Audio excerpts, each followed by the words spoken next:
All right, folks. So, in the last episode, we talked a little bit about, what are some of the things that cause, or what are some of like the evidences that I might be stuck, right? Today, let's talk a little bit about, um, and by today, I mean, I literally recorded these the same day, sometimes you just double up, but, you might be seeing these on different days though. So I wanted to talk a little bit about not just the evidence of being stuck was, but maybe some of the things that also lead us into a state of being stuck. Okay.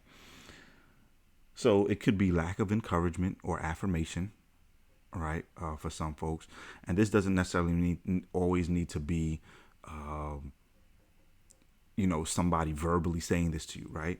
But it could be something. I mean, hey, listen, the reality is what the social media platforms have realized is that something as simple as a thumbs up sign or a heart sign and a mass amassing a bunch of those can motivate somebody to continue producing content.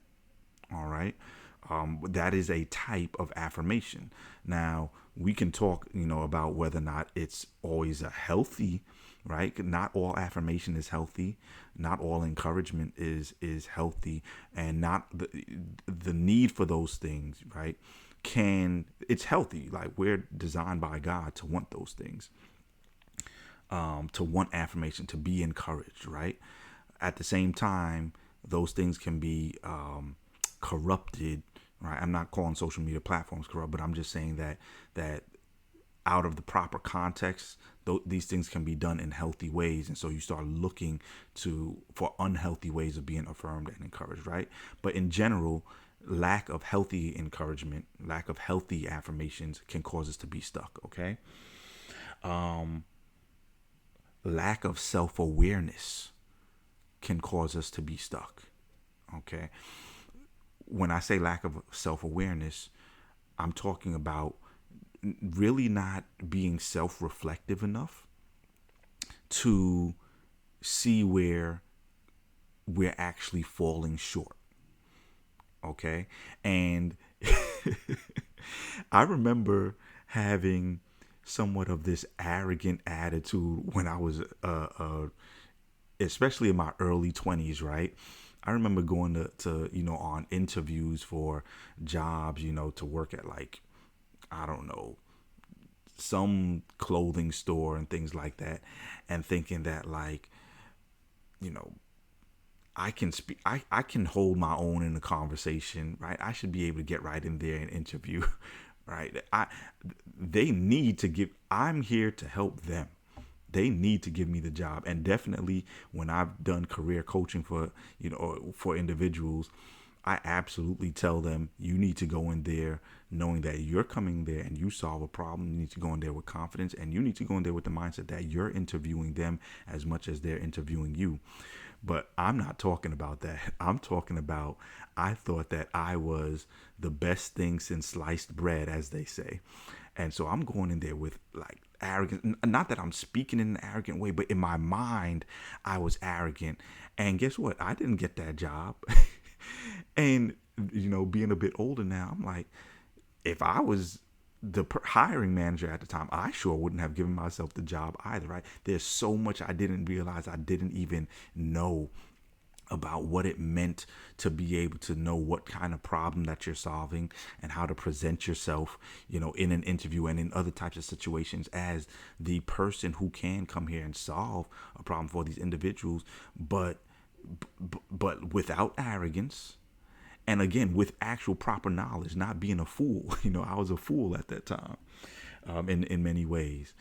So, lack of that self-awareness can lead us to being stuck, but then also simply being bored can lead us to being stuck. And I think it's connected in a little bit also to the lack of opportunity, or lack of awareness of opportunity, because sometimes opportunity is right in front of us. And again, this goes back to our own self-awareness. I didn't see that, and that's one of the challenges when we go through our life, right? Is it's not only it's one thing if there's a lack of opportunity, and there are many places in the world where we must say there is a lack of opportunity for some individuals. Okay, and so many of us have to consider ourselves blessed. But probably the worst feeling, one of the worst feelings in the world, is when you all of a sudden realize years down the line that there was an opportunity in front of you that you just were not aware of. And it's one thing if you weren't aware of it because it was being kept from you. It's another thing if you realize like there was no other reason for me to not be aware of this opportunity other than myself being maybe distracted or what have you, right? And that's one that I didn't write here, but distraction. Maybe you're just distracted, okay? But again, maybe you're just bored. Maybe the opportunities that are in front of you don't really capture your interest, and so maybe you need to keep on looking to find, well, where's the opportunity that it does seem interesting to me, right? Then for other people, you experience some type of trauma in your life, something that you maybe need to go and find a professional mental health professional, a mental health professional to help you to untangle and figure out, right? We know that literally trauma it's one thing for us to talk about being stuck as far as our ideas, as far as being innovative, as far as, figuring out what we want to pursue next in our lives, right? Our careers, what have you. But literally trauma can make your brain physically stuck, right? Especially depending on what age this happens at. Traumas can cause your brain, and I'm not even talking about physical, like the trauma of a brain injury or something like that, right? We're talking about cognitive traumas to your mental state can cause your brain to physically stop growing, okay, according to the research. So definitely that is something that can cause us to be stuck both physically, emotionally, spiritually, okay? So another thing that keeps us stuck, and I think that this is what I was saying just in other words, but our ego, right? Our pride. We get stuck. Maybe there's a relationship that could be mended, but our pride, our ego keeps us from being able to say, I'm sorry, right? Apologizing. And maybe that ego, that relationship is a relationship that if it was healthy could cause us to thrive, but because it's not healthy, right, we haven't figured out how to mend it, okay? And again, I'm talking about a relationship with we're not talking about abusive relationships or anything like that. We're just talking about your common, what should be a normal relationship. Maybe there was some breakdown and you're stuck because you haven't fixed that. And then the last one I want to talk about is fear. Okay, sometimes we're stuck because of fear, and we all know about the fight, flight, or freeze. Well, the freeze aspect is very real for many of us, and the thing is, some folks fear bad things, right? So you fear maybe that if you take the next step, things are going to drop out from under you. It's not going to work out. You'll have wasted money. People are going to think that you are a fool or what have you. Okay.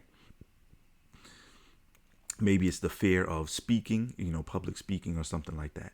But then for others, the fear that we're talking about is sometimes a fear of good things. You don't know how to handle success, right? You don't know how to maybe handle when all eyes are on you, even if it's for a positive reason. Okay, some folks fear good things because maybe they've just never, maybe it's new territory and they've never had the experience of really having good things, and maybe they don't feel deserving of good things. So these are some of the ways that we feel stuck, and I hope in the next video we can talk a little bit about ways that we can get out of that stuckness. All right. Coach Vaughn with you. Excellence has no curfew. Average is failure. Let's get out of mediocrity and go on to better things. Peace.